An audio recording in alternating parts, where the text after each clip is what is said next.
We are gathered in this beautiful place to witness the joining of Dan and Karen in marriage. They particularly wanted to invite you here because their sense of spirituality and the growth of their love is connected to this place. They've come here many mornings, like this one, and walked quietly, looking at birds, at wildflowers, at the wind on the bay, and hills in the distance.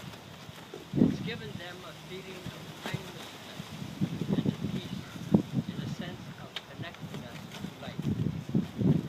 They've learned here that falling in love with another person and getting to know them is a little like the exploration of a wild and lovely place, and that loving one another can deepen your sense of connectedness to all of life, and that the intimacy and the surprises of that experience are a form of reverence and can be a form of wholeness.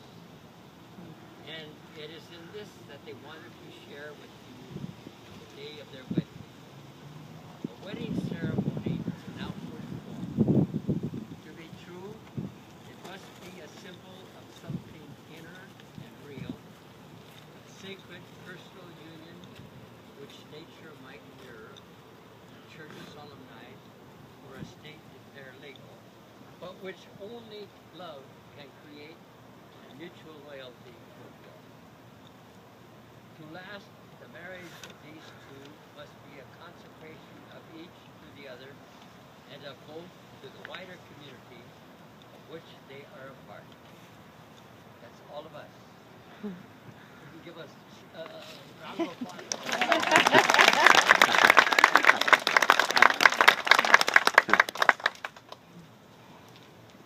So now this is a very important question.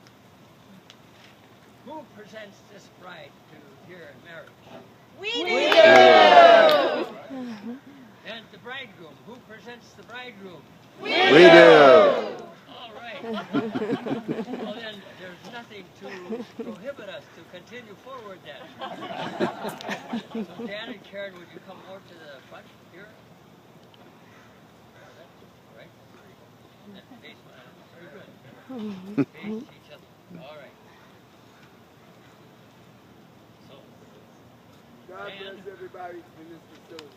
will you have this woman to be your God wife, wants you to have $8 million. who live together in the all your holy family estate members, from of the marriage? youngest to the eldest. Will you love her, comfort her, honor and keep God her is yours.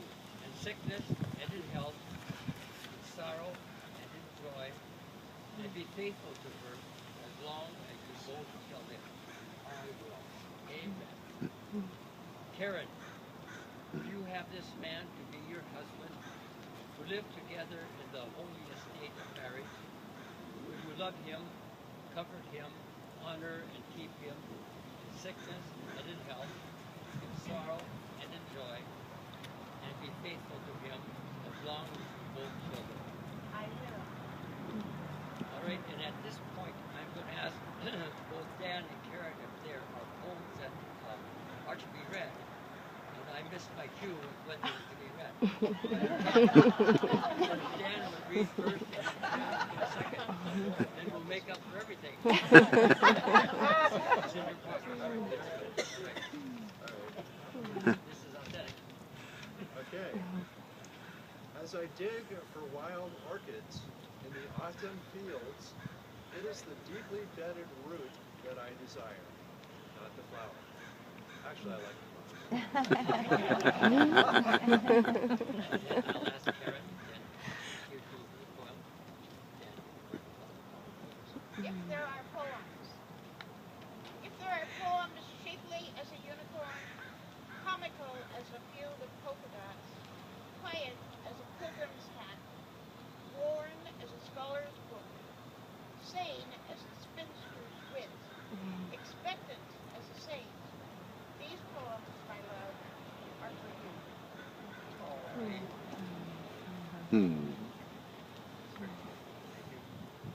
So now, this is to all the congregation, all of you. You didn't have to pay at all to come in here, but here you are, audience. Will you, that means you, will you who witness these pledges do your utmost to support this marriage? We will. Once again. We will. And another time. We will. All right.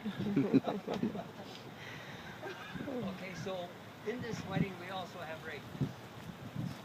Rings are an ancient symbol, blessed and simple. Round like the sun, like the eye, like arms that embrace. Circle, for love that is given comes back, round again and again. Therefore, may these symbols remind you that your love, like the sun, illumines, that your love, like the eye, must see clearly, and that your love, like arms that embrace, is a grace upon this ring. All right.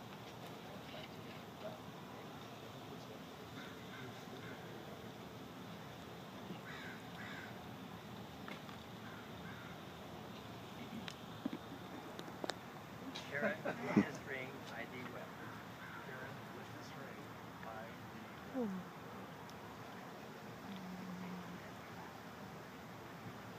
Dan, with this ring. Dan,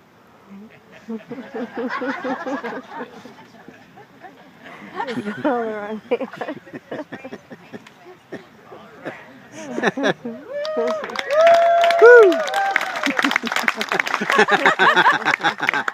So at this time now, we are honored to listen to the great Reverend Dr. Joseph Howard,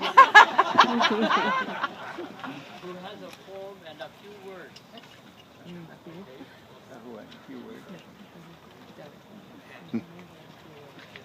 Well, initially I was told I could read this poem, but then I had to share the stage with Fix.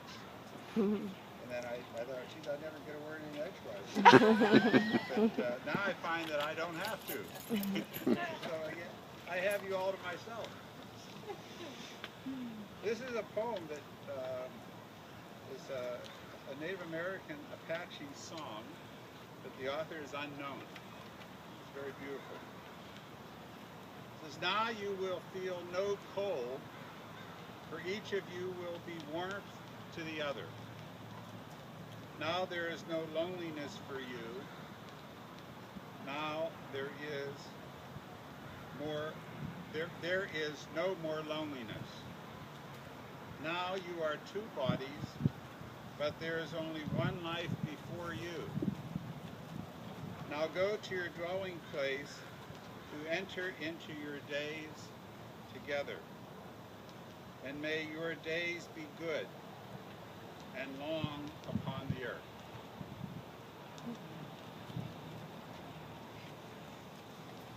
I promise you it'll only be a few words.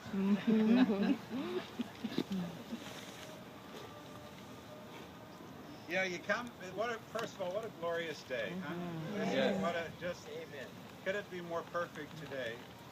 Could it be a more perfect place to celebrate this than in Bellucci Gardens, than in a place that Dan and Karen have placed so much work and effort and time and energy, along with Dawn and Heidi, and so I just want to begin to imagine all the different people that have been a part of these gardens. And it's just, it's a beautiful day to come here, to be here with you.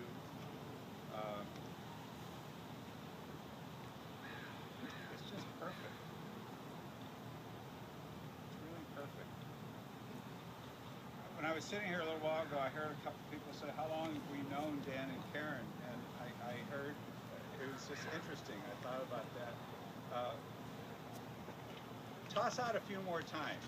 How long have you known Dan and Karen? 25 years. 30 years?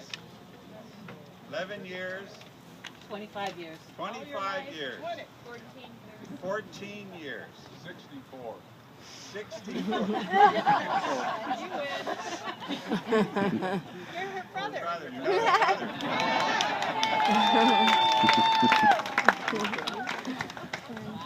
All one celebration such as this, that you know, you hope that people will come together, be able to begin that journey together. And we've seen Dan and Karen in journey for 1, 2, 3, 4, 5, 6, plus 7 decades in their journeys together. It's amazing. It's a real blessing that we have that we can come here today and be witness to a journey that Dan and Karen have been walking. And they have shared the majority of that with us here in this neighborhood. When I first met Dan, I was so intimidated by him, you know. But he played chess, where you walk around to all these different tables and play, you know, 20 people chess. And I just, I had no clue how to play chess with one person. And, oh my God, did I knock that over? It's dead. All right. Sorry about that. But back in the early 80s when Dan and Karen moved into this neighborhood, it never was the same again. It really hasn't been. There isn't anything in this neighborhood that Dan and Karen have not had their hands in. There isn't any part of every one of your lives, every one of our lives. To think about that makes this day, is what makes this day wondrous. To think about that is what makes us blessed. So, what I want to do is, you know, just offer just a minute without me going on and on. Is see if there's some feeling that you have. Anybody has any thoughts here that you want to share with Dan or Karen today? That you've been thinking about, or it's in your heart. You just want to say a word or two. I want you to please go ahead and stand up and do that. Or sit down and do that.